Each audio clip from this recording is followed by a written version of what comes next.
प्यार ना ठीक है, काम की चीज़ है, मना कौन कर रहा है? पर होता तो साला दो लोगों में ना, जो भी होता है। बाकी लोगों को इतनी चिंता क्यों होती है? यहाँ तो लड़का लड़की बात भी कर ले तो दोनों विक्रम और बाकी दुनिया बेताल, सर पे सवार। और साला सबसे बड़ा बेताल पता है क्या है? शादी। कमिट तो करेगा ना। शादी ना होगी, आईसीयू का ग्लूकोज हो गया, हर चीज का इलाज। Yes, two people be left alone to work out their own romantic issues. मतलब कि आप बीच में अपनी टांग मत अड़ाओ और बेताल मत बनो। भैया जो करना है उनको करना है, शादी करनी है उनको करनी है, नहीं करनी है उनको करनी है, उनकी लाइफ आप टांग मत अड़ाओ। आज की हमारी मूवी है शुद्ध देसी रोमांस। ये जो मूवी है ये यंग जनरेशन के रिलेशनशिप और उनके अप्स एंड डाउन के ऊपर बेस्ड है। और ये मूवी मेरी पर्सनली फेवरेट है क्योंकि इस मूवी का जो थॉट है या ये मूवी जो एक्चुअली बताना चाहती है वो मेरी खुद की थिंकिंग से बहुत मिलती है। और इसीलिए आज मैं किसी हीलिंग वैल्यू की बात नहीं करूंगी क्योंकि मैं ये नहीं चाहती कि मेरे पर्सनल थॉट किसी को किसी भी तरह हर्ट करें, लेकिन बीच बीच में थोड़ा थोड़ा ज्ञान तो मैं देती रहूंगी। चलिए तो आते हैं स्टोरी पे। ये है स्टोरी रघु, तारा और गायत्री की और उनके लव ट्रायंगल की। अब हमारा जो रघु है वो है एक टूरिस्ट गाइड, लेकिन वो थोड़ी बहुत ऊपरी कमाई के लिए करता है फर्जी बाराती का काम। और उन फर्जी बारातों के जो करता धरता है वो है मिस्टर गोयल जी। तो फर्जी बारातें अटेंड करते करते एक दिन आ जाती है रघु की खुद की बारात की बारी और उसकी फर्जी बाराती बनकर आती है गायत्री, जो कि है एक बहुत ही इंडिपेंडेंट और ओपन माइंडेड लड़की। तो उसके बाद क्या होता है देखो। शादी कोई सिंपल मैटर, गए और हो गई। गए और हो गई। शादी तो ऐसी होती है। पर अगर ना करनी हो तो? मतलब फॉर आर्ग्यूमेंट से, मतलब अगर किसी को डाउट आ जाए। अब अपनी बारात की बस में बैठकर? डाउट घड़ी देखकर थोड़ी आते हैं। नहीं, एक बार मुझे लगा वो पहले वाला ही अच्छा था। दिन में 2 बार फोन कर लेता था, देख के स्माइल कर लेता था, फनी था। या समटाइम्स जब आपका कोई लव शव का चक्कर नहीं होता और मम्मी पापा या आस पड़ोस के रिश्तेदार आपको कोई लड़की बताते हैं तो आप ज्यादा सोचते नहीं और सिंपली बोल देते हैं यस मुझे लड़की पसंद है या मुझे लड़का पसंद है। लेकिन जब आपको धीरे धीरे रिस्पॉन्सिबिलिटी का एहसास होता है तो भैया आपकी फट जाती है और आप हो जाते हैं टोटली कंफ्यूज्ड। और रघु भी हो गया था कंफ्यूज्ड और साथ ही उसका मन भी भटक रहा था।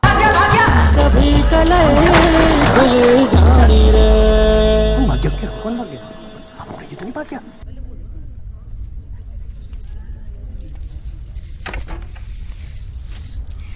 एक ठंडा मिलेगा?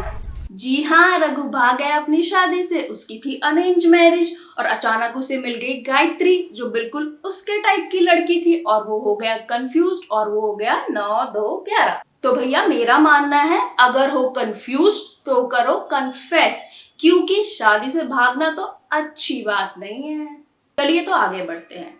फिर 15 दिन के बाद अचानक से गायत्री और रघु टकरा जाते हैं और धीरे धीरे एक दूसरे से मिलने लगते हैं और बहुत ही धीरे धीरे नहीं काफी जल्दी उन्हें एक दूसरे से हो जाता है प्यार और रघु और गायत्री एक साथ एक ही घर में रहने लगते हैं। लेकिन एक दिन एक अंकल जी कर देते हैं चुगलखोरी, बन जाते हैं बेताल और रघु को गायत्री के पास्ट के बारे में कुछ XYZ बता देते हैं, जिसकी वजह से रघु हो जाता है फिर से कंफ्यूज्ड। और फिर क्या होता है देखो।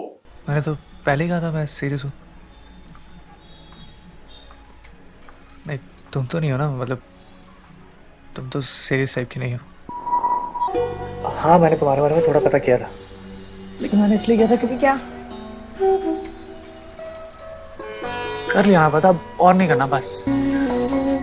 तुम अगर धोखा दे गई तो मैं कहाँ जाऊंगा? जहाँ मैं जाऊंगी, यस, रघु एंड गायत्री थोड़े से अपसेट होते हैं लेकिन बाद में हो जाते हैं नॉर्मल और डिसाइड करते हैं कि अब हम करेंगे शादी। रियली भैया देखो मेरे हिसाब से अगर रघु को गायत्री के पास्ट के बारे में था कुछ भी कंफ्यूजन तो वो बात उन्हें कंप्लीटली पूरी करनी चाहिए थी। मतलब कि कंफ्यूजन जो था वो एकदम क्लियर करना चाहिए था। फिर आता है शादी का दिन। अब रघु फिर से होने लगता है कंफ्यूज, लेकिन इस बार गोयल जी उसे ढंग से समझा देते हैं और रघु समझ भी जाता है। लेकिन उसके बाद क्या होता है देखो। गायत्री भाग गई।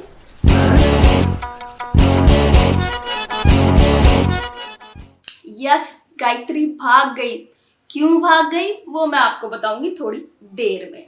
अब जब गायत्री बिना कुछ बताए वहां से भाग गई तो रघु घूमने लगा शौक में। वो किसी काम में इंटरेस्ट नहीं लेता था, फर्जी बारातों में भी जाना बंद कर दिया। लेकिन एक दिन गोयल जी उसे ले जाते हैं एक फर्जी बारात में और फिर वहां क्या होता है देखो। कंट्रोल इसका तो हिसाब करना था बड़े दिनों से साले का। हाँ। ओ लौंडो लौंडो आ जाओ, बहन का बल्ला निकाला है। क्या मौसा जी? मौसा जी प्लीज, मैंने किसी को कुछ करने को कहा? तेरे कहने से क्या होता है? हमारी इज्जत नहीं है? तेरे माँ बाप ने तेरी जिम्मेदारी हम पे दी थी। कब? जी हाँ, रघु टकराता है तारा से, मतलब कि वही लड़की जिसको वो शादी में छोड़ के भाग गया था। फिर शुरू हो जाती है तारा और रघु की कहानी। दोनों अच्छा टाइम स्पेंड करते हैं। तारा रघु को ये भी समझाने की कोशिश करती है कि आखिर गायत्री शादी से क्यों भाग गई होगी, आप भी समझो। भागी क्यों वो तुम्हें छोड़कर? वो मुझे कहाँ बता करके? मैं बताऊं? तुम किसी एक लड़की के सामने किसी दूसरी लड़की को मंडप पे छोड़ के भाग जाओ, वो लड़की तुमसे जितना भी प्यार करती हो तुम्हारे साथ कमिटमेंट करने की हिम्मत तो कभी नहीं करेगी। थोड़ा सा पॉइंट तो है, लेकिन ये भी असली पॉइंट नहीं है। असली पॉइंट मैं बताऊंगी थोड़ी देर में। फिर एक दिन रघु और तारा जाते हैं एक शादी में और वहां वो अचानक से टकरा जाते हैं गायत्री से। मैं जरा बाथरूम होकर आई। अरे अपनी मर्जी से तो नहीं गई थी ना मैं अपनी शादी छोड़कर। इधर मैं सीरियस हो रही हूँ, अंडरवेयर तक धो रही हूँ तुम्हारे फटे हुए, और तुम मेरे पास पर हमले कर रहे हो। इसने तो छोड़ना ही था एक ना एक दिन। मेरे लहंगी चुन्नी पहनने से क्या हो जाना था? जी हाँ, यही था गायत्री का डाउट, जिस वजह से वो अपनी शादी से भाग गई थी। क्योंकि जो बंदा एक बार पास्ट रिलेशनशिप से इतना इफेक्ट हो सकता है, उसका बाद में क्या भरोसा। अब ये तो होना ही था जी। तारा ने देख लिया गायत्री और रघु को साथ, वो भी जैसे नहीं देखना चाहिए था वैसे। अब तारा का तो बेचारी का दिल टूट गया। फिर उसने क्या किया देखो। वो जो पल था ना, वो पल कभी नहीं भूलेगा मुझे। क्योंकि इंसान को जब प्यार होता है वो एक पल सही से याद करना मुश्किल हो जाता है, लेकिन वो पल जब प्यार दिल से उड़ जाता है हमेशा याद रहता है। जी, तारा थी बहुत समझदार लड़की। वो हो गई वहां से 9-2-11, क्योंकि भैया वो अपनी लाइफ में ऐसे फालतू के पचड़े नहीं चाहती थी। एंड यस, इस लड़की को मानना पड़ेगा, बड़ी बोल्डली एक बार नहीं 2 बार कर दिया मूव ऑन। इसीलिए never lose hope and always be brave and move on. Anyways, Raghu और गायत्री की हो जाती है फिर से सेटिंग और दोनों करते हैं फिर से शादी करने का प्लान। और फिर शादी वाले दिन क्या होता है देखो।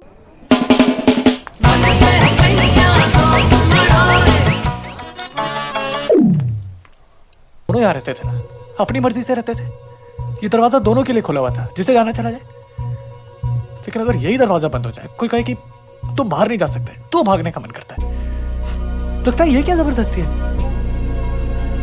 जी हाँ, दोनों फिर से भाग जाते हैं, लेकिन भागकर पहुंचते हैं एक ही जगह एंड ये डिसाइड करते हैं कि फिलहाल दोनों को है कमिटमेंट से इशू, इसलिए फिलहाल शादी का प्लान कैंसिल। एंड प्यार में रहने के लिए शादी की फिलहाल कोई जरूरत नहीं, बात का बाद में देखेंगे। And they live happily ever after and movie खत्म। जी हाँ, कुछ लोगों को होती है कमिटमेंट से प्रॉब्लम और उसके लिए बहुत सारे फैक्टर्स हो सकते हैं। जैसे कि पहला, उनका कोई पर्सनल इशू हो सकता है, जैसे कि रिस्पॉन्सिबिलिटी लेने में अपने आप को सक्षम नहीं समझते या कुछ और। कई बार एज भी फैक्टर होती है।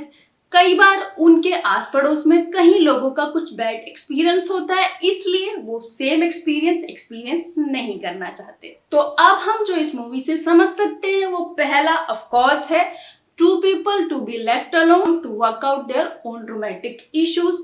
दूसरा, if you are confuse then confess, nothing wrong in that. तीसरा, every confusion need to be clarified, मतलब कि कंफ्यूजन है तो उसे इमीडिएटली क्लियर करो, मन में मत रखो।